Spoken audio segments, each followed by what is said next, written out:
All right, so get this. Have you ever, looked at some of those insane engineering projects happening in China? Oh, yeah, definitely. Well, buckle up, because today we're going deep, deep into that world. Awesome. We've got this crazy mix of sources to unpack. Okay.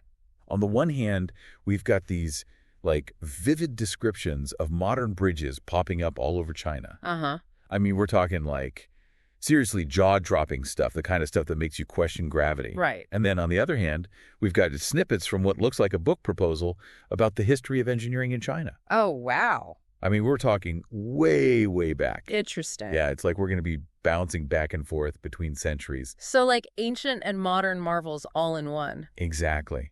And I think what's going to be really cool is seeing how they connect, how these ancient ideas influence what they're building today. I'm game. Where do we start? Well, we got to start with those modern bridges. Okay, let's do it. I mean, those were what first got you hooked on this whole topic, right? Oh, yeah, for sure. Have you seen the Hong Kong-Zhuhai-Macao Bridge? I've seen pictures, but... It's the world's longest sea crossing bridge. It's officially in the record books. No way. 55 kilometers long. Longer than a marathon. Seriously. And get this, it includes a 6.7-kilometer underwater tunnel. An underwater tunnel? Yay! Whoa! Can you imagine the engineering that went into something like that? Building on land is one thing, but a structure that seamlessly goes from above water to below water. Yeah, it's mind-boggling. That's insane. It makes you wonder about the how. How did they even build those artificial islands for the tunnel transitions? Right. Dealing with the currents, the pressure. Yeah, there's a ton of challenges there. I mean, first you've got the sheer scale of the project. Right. Then you're dealing with those constantly shifting tides, saltwater corrosion, unpredictable weather. Yeah. It's a completely different game from building on solid ground. Totally. It's not just about strength. It's about designing something that can, flex with the environment, Totally. Withstand those crazy forces. Exactly. Okay, ready for another one that'll blow your mind? Hit me. The Shenzhen-Zhongshan Bridge. Okay. Still being built, but get this, it's going to have these massive bridge towers, 270 meters tall. Whoa. Soaring right over the Lingding Strait. 270 meters. That's like, what, building skyscrapers horizontally? I know, right. And, building those towers in a marine environment adds this whole other layer of complexity. Oh, for sure. You've got to think about the wind loads and the potential for, seismic activity in that region. Right. Okay, one more bridge, and then we'll go time travel. Okay. Deal. All right, check this out. The Beipanjiang Bridge. It connects the provinces of Yunnan and Guizhou. Mm-hmm. And it's one of the highest bridges in the world at a dizzying 565 meters. Mm. That's like 2 Eiffel Towers stacked on top of each other. Oh. Crazy, right? Yeah, that's insane. I know. And this bridge is actually mentioned in that book proposal we were talking about. Oh, yeah. And what's interesting is that the author mentions some American experts questioning whether the design was really original. They were suggesting it might be based on U.S. technology. Oh, interesting. But the author, they totally disagree. They argue that China has this long history of innovation in bridge building, going back centuries. So a little engineering rivalry there. Yeah. But I think the key takeaway is that even as China uses, global knowledge and technology, they're also doing their own thing, pushing boundaries. It's kind of exciting to see that ambition, don't you think? Totally. But it also shows just how hard it can be to judge what's really innovative, especially in a world where ideas are always being shared and adapted. So true. Okay, so we've tasted modern China's engineering skills. But now, are you ready to hit that time travel button? I'm ready. Let's journey back. Because these incredible feats of engineering, they have deep, deep roots in China's history. I bet. It's always mind-blowing to see what people could achieve centuries ago, without the technology we have today. I know, right? Okay, first stop. The Grand Canal. This is the granddaddy of all canals. It's the world's oldest and longest man-made waterway. Okay. It stretches over 1,700 kilometers. It's been connecting the north and south of China for centuries. Wow. And think about it. They built this back when they didn't have excavators or GPS or any of that stuff. That's incredible. It really shows you something about China's history with water, What do you mean? Well, I mean, this is a civilization that's always had to work with rivers. Right. The power of rivers, both good and bad. The Grand Canal was this huge effort to manage water, to use it for transport, trade, irrigation. That's like they were shaping the landscape of the entire country. Yeah, exactly. Okay, you ready for something even more ingenious? Okay, lay it on me. This book proposal mentions an irrigation system called Dujiangyan. Dijiangyan. Yeah, built all the way back in the 3rd century BC, and get this, it's still being used today. No way. It was designed to prevent flooding and irrigate farmland without using a single dam. Without a dam. How is that even possible? It's brilliant. Instead of trying to, control the river with a dam, they built these channels and dikes that actually work with the water's natural flow. It's like the ultimate example of working with nature, not against it. Wow, that is brilliant. It makes you think maybe our modern approach of trying to dominate nature with huge structures isn't always the best way. Right. Makes you wonder what we can learn from these ancient solutions, Yeah, it's a really good question, especially as we try to deal with things like climate change and, how to be better to the environment. Totally. Okay, so we've got ancient canals, mind-blowing irrigation systems. Yeah. What else does this book proposal have for us? Okay, this is where it gets really interesting, I think. It starts to talk about the philosophies behind Chinese engineering. Wait, philosophy? Like Confucianism and Taoism? Yeah. It suggests that these philosophies, and legalism too, they actually influence the engineering principles. Whoa, philosophy and engineering. I never thought about that connection. How does that even work? Philosophy seems so different from actually building stuff. I know, it seems that way, right? But if you think about it, all engineering comes from some set of values. And in China, these philosophies really shaped how people saw the world, how they solved problems. Okay, so break it down for me. What are these philosophies all about, and how do they show up in engineering? All right, well, let's start with Confucianism. It's all about, social harmony, duty to your family and community. So in Confucianism, practical knowledge and skills are super valuable, things that can benefit everyone. So if you apply that to engineering, they'd be focused on projects that help the whole community. Exactly. Irrigation systems, transportation networks, stuff like that. Right. It's like they were thinking bigger picture. Not just about the structure itself, but how it could benefit everyone. Exactly. It wasn't just about building something impressive. It was about making people's lives better, creating a more harmonious society. Okay, that makes total sense. What about Taoism? How did that shape things?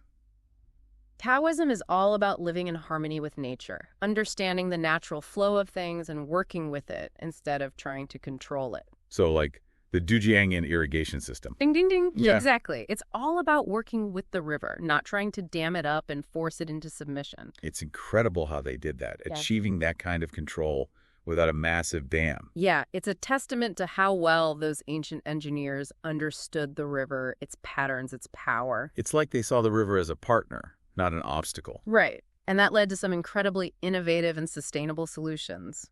Okay, we've got Confucianism about social benefit, Taoism about harmony with nature. What about legalism? That one sounds a bit more, intense. Yeah, legalism has a different vibe. It's all about order, control, the efficient functioning of the state. So in engineering, it often shows up in big projects designed to strengthen the empire, like, for example, the Great Wall. Ah, the Great Wall. That definitely says control and order. It's huge. It must have taken some serious organization and resources to build something on that scale. Exactly. And that's where legalism comes in. Centralizing power, mobilizing resources, achieving ambitious goals. So even though these three philosophies are pretty different, they all influenced engineering in their own way. It's like different sides of the same coin. Right. It makes you think about how our values today, our beliefs, shape the way we approach engineering too. Absolutely. Whether we realize it or not, our philosophies influence the kind of problems we choose to solve, the solutions we come up with, even the materials we use. Speaking of materials, that's something I've been wondering about. We've talked about these ancient projects, but Yeah. what about the actual building blocks? What were they working with back then? Well, when you look at ancient Chinese construction, three main materials stand out. Okay. Wood, stone, and something you might not expect, rammed earth. Rammed earth. Yeah, each one has its own special qualities and played a huge role in shaping China's architecture. Okay, let's start with wood. I'm picturing those beautiful temples and pagodas with their intricate wooden structures. What was so special about their woodworking? You're thinking about the right stuff. Wood was super important in ancient China, and they were masters at working with it. They developed this incredibly sophisticated joinery system. Joinery. Yeah, where wooden pieces were fitted together perfectly without any nails or screws. Wait, no nails or screws? Nope. They created these interlocking joints that were crazy strong and durable. Think of it like a super complicated 3D puzzle where each piece fits perfectly into the next. It's like a work of art in itself. Wow, that's insane. The skill and precision to create those joints, it's like they turned construction into an art form. Totally. So wood was the go-to for these elegant structures, but what about stone? When did they use that? Stone was the heavy hitter, literally. It was often used for projects that needed some serious strength and durability. Like what? Bridges, city walls, tombs. Yeah, stone has this timeless quality to it. It's amazing how they were able to move and shape those giant blocks without modern machinery. Oh, they had their techniques. We'll get into that later. Yeah. But getting back to stone, it's fascinating to think about why they chose certain materials for specific projects.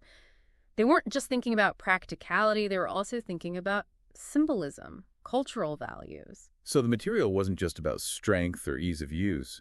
It was about sending a message, expressing something deeper. Exactly.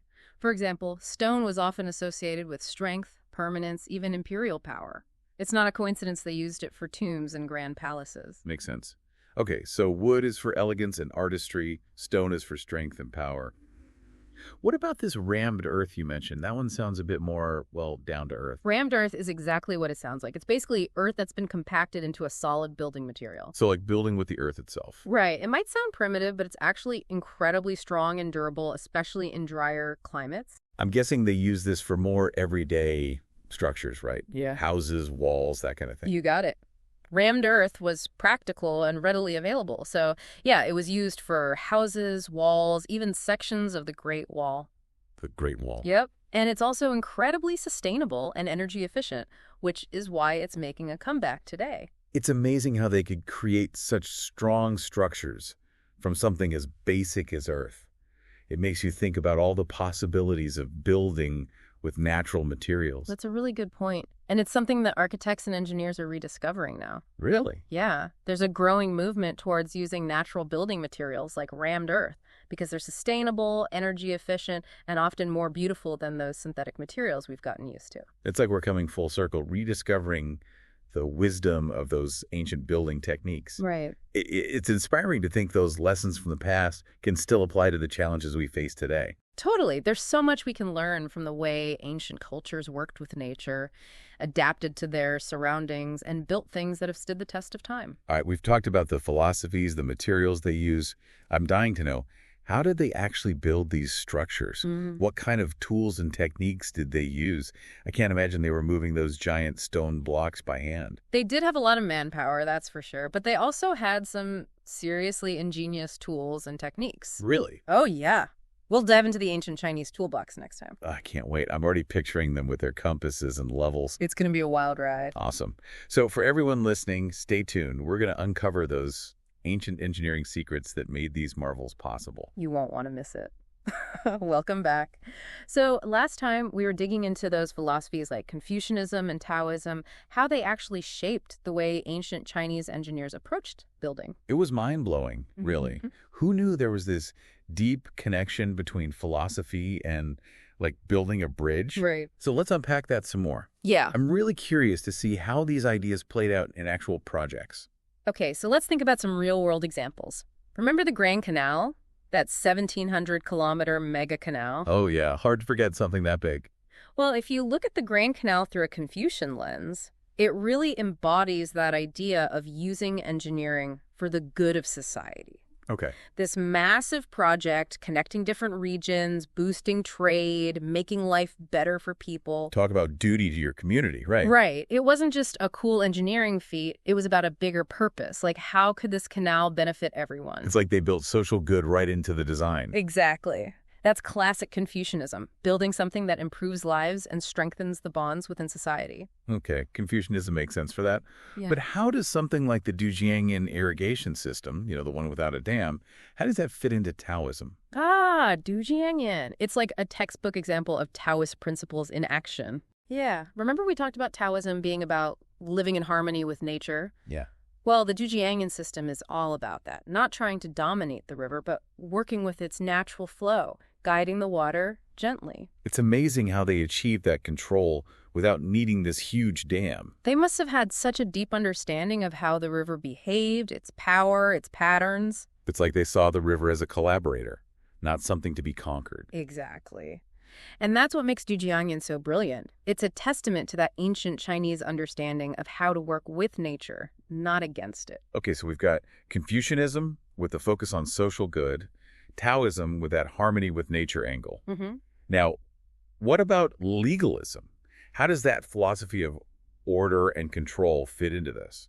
Think about projects like the Great Wall. It's this massive, powerful defense structure. It took tons of resources, manpower, and centralized planning to get it done. It's like saying we're building this wall no matter what and nothing's going to stop us. Yeah, and that's legalism. Order, efficiency, achieving those state goals, even if it takes, a strong hand. So the Great Wall is like a monument to that mindset. Exactly. It shows the power of centralized authority and really organized labor. So even though these philosophies seem so different, they each had their own influence on engineering. Right, like different facets of the same gem. It makes you think about how our values shape the way we do things today, too. Definitely. Whether we're aware of it or not, our philosophies impact everything, from the problems we try to solve to the solutions we come up with. And even the materials we choose to work with, right? Oh, absolutely. Speaking of materials, that's something I've been thinking about. We've talked about the why behind these ancient projects, but what about the what? Like the actual building materials, what were they using back then? When you look at the materials of ancient Chinese construction, 3 really stand out. Wood, stone, and something you might not expect. Rammed earth. Rammed earth. Yeah. Each one was unique, had its own strengths, and played a big part in shaping China's architectural landscape. Okay, so wood first. I'm imagining those beautiful temples and pagodas, with those intricate wooden structures. What was so special about how they worked with wood? You're on the right track. Wood was like the primary building material for a long time, and they were absolute masters at it. What made it so special? They developed this incredible system of joinery. Joinery. Yeah, it's where pieces of wood are fitted together perfectly without needing any nails or screws. Wait, no nails or screws. How does that even hold together? It's all about those interlocking joints, incredibly strong and durable. Like, imagine a 3D puzzle, but super complex, every piece fitting perfectly. It's almost like a work of art in itself. Totally. They must have taken such incredible skill and precision to make those joints. They really elevated construction to an art form. Okay, so wood for those elegant structures, but what about stone? When did they use that? Stone was the workhorse, often used when they needed serious strength and durability. Like for what kind of structures? Think bridges, city walls, tombs, those massive stone structures that are still standing today. Stone really has that feeling of permanence. It's amazing how they moved and shaped those huge blocks without modern tools. Oh, yeah, they had their techniques. We'll talk about those in a bit. Yeah. But for now, think about why they chose certain materials for specific projects. It wasn't just about practicality. They were also thinking about symbolism, cultural values. So the choice of material wasn't just random. They were using it to express something deeper. Exactly. For instance, stone was often linked with strength, permanence, even imperial power. It's no coincidence they used it for things like tombs and grand palaces. I see. So it's all tied together. Okay, so wood for elegance, Yeah. stone for strength. Yeah. What about this rammed earth? That sounds a bit more, down to earth. Rammed earth is exactly what it sounds like. It's basically earth that's been compacted to make it super strong, a solid building material. So they were building with the earth itself. That's fascinating. Right. It may sound simple, but it's incredibly strong and long-lasting, especially in dry climates. I guess they use this more for everyday buildings then. Yeah. Like houses and walls and stuff. I got it. Rammed earth was practical, easy to find. So yeah, they used it for houses, walls, even parts of the Great Wall. And get this, it's super sustainable and energy efficient, which is why it's becoming popular again today. It's amazing what they were able to build from simple earth. Makes you think about the possibilities of using natural materials. Yeah. It's a really good observation. And you're right, architects and engineers are kind of rediscovering that now. Really? Yeah, there's this growing movement towards using more natural building materials, things like rammed earth.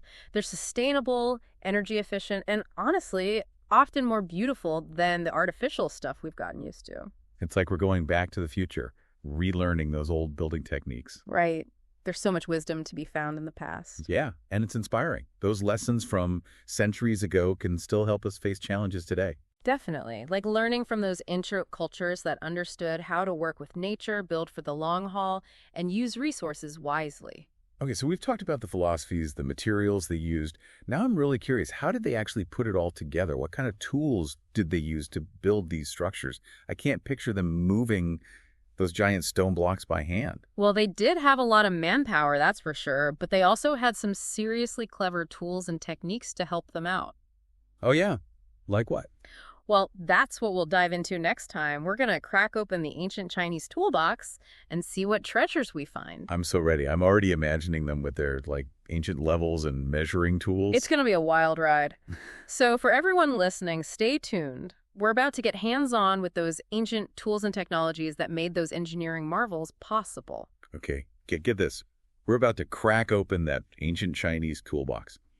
We're talking about the actual tools and techniques they used to build those incredible structures we've been discussing. Are you ready to get hands-on? Absolutely. It's one thing to admire those amazing structures, but it's a whole other level of appreciation when you understand the ingenuity behind them. Totally. So let's start with the basics. What were some of those must-have tools for an ancient Chinese engineer? Well, just like any builder today, they needed tools for accuracy and measurement. Okay. So think compasses and levels. Those trusty tools, making sure everything is straight, level, and in the right spot. Exactly. It's funny how those tools have been essential for builders across cultures and throughout history, Yeah, it shows how some engineering principles are just universal, right? Totally. Whether you're building a pyramid in ancient Egypt or a modern skyscraper, you need a way to make sure your foundations are solid and your walls are plumb. Right. And the compass and level have been a key for that kind of precision for centuries. So they had their compasses and levels, keeping everything nice and straight. But what about calculations? I mean, we're talking about some pretty complex structures here. How did they crunch the numbers? This is where it gets really interesting. Forget your fancy calculators and computers. The ancient Chinese had their own ingenious calculating device, the abacus. Wait, the abacus? I always thought that was just for, basic counting. Are you saying they used that for serious engineering calculations? Oh, yeah. The abacus is way more powerful than people realize. Really? It's not just for simple arithmetic. You can use it for all sorts of complex math, multiplication, division, even square roots, cube roots too. It's mind-blowing to think that this simple tool with its beads and rods could handle such sophisticated calculations. Makes you wonder. Yeah, it makes you wonder what we've lost in our reliance on technology. Maybe there's something to be said for that simplicity. Definitely. It shows that ingenuity isn't always about having the fanciest tech. Right. It's about understanding the principles behind the tools you have and using them in creative ways. Speaking of creative problem solving, let's talk about moving materials. I mean, these were massive construction projects with tons of stone, earth, timber. They couldn't have been carrying all that by hand, could they? They certainly had muscle power, but they also had a secret weapon that changed everything. The wheelbarrow. The wheelbarrow. Yeah. Seriously. That doesn't sound very impressive compared to, compasses and abacuses. Don't underestimate the humble wheelbarrow. Okay. It might seem simple, but it had a huge impact on construction. Okay. How so? Well, before the wheelbarrow, everything had to be carried by hand. Yeah. Or on people's backs, which was slow and exhausting. Right. But the wheelbarrow, that changed the game. Yeah, I see what you mean. It basically amplified their manpower, right? Exactly. It allowed them to move way more stuff with much less effort. And that was crucial for these large-scale projects. It's amazing how something as simple as adding a wheel to a platform could revolutionize things like that. It really shows the ripple effects of innovation, Even small changes can completely transform entire industries. Totally. So we've got our compasses and levels for precision, our abacuses for calculations, and our wheelbarrows for heavy lifting. It's quite the toolkit. It really is. And considering what they had to work with, it's incredibly impressive. Absolutely. I think the big takeaway here is that innovation isn't always about having the flashiest technology, right? Right. Sometimes it's about those elegant, simple solutions that change how we do things. Absolutely. It's a lesson we could all learn from, even today. In a world obsessed with the latest and greatest gadgets, we sometimes forget that the most impactful innovations are the ones that make things better, simpler, and more sustainable. Well said. I think we've done a pretty amazing job exploring these Chinese engineering achievements, both ancient and modern. Yeah, it's been quite the journey. We've looked at the philosophies behind them, their ingenious use of materials, those surprisingly sophisticated tools. And those bridges. Don't forget those incredible bridges. Oh, yeah, those bridges were mind-blowing. Yeah. But I think what's really stuck with me is that China's engineering skill, it's not just about technical ability. What do you mean? It's a reflection of their cultural values, the respect for nature, the drive to keep innovating. You've hit the nail on the head. That's the heart of it all. And, it makes you wonder, how can we apply those lessons from ancient China to the challenges we face today? It's a great question. As we deal with things like sustainability, climate change, the need for better infrastructure. Maybe there's wisdom in those ancient approaches. I think you're right. We can learn a lot from those cultures that understood how to work with nature, build for the long term, use resources wisely. Who knows? Maybe by rediscovering those ancient principles, we can unlock some new possibilities for a more sustainable and harmonious future. It's a beautiful thought. It is, isn't it? Well, thanks for joining us on this deep dive. It's been a pleasure. Until next time, keep exploring, keep learning, and keep building.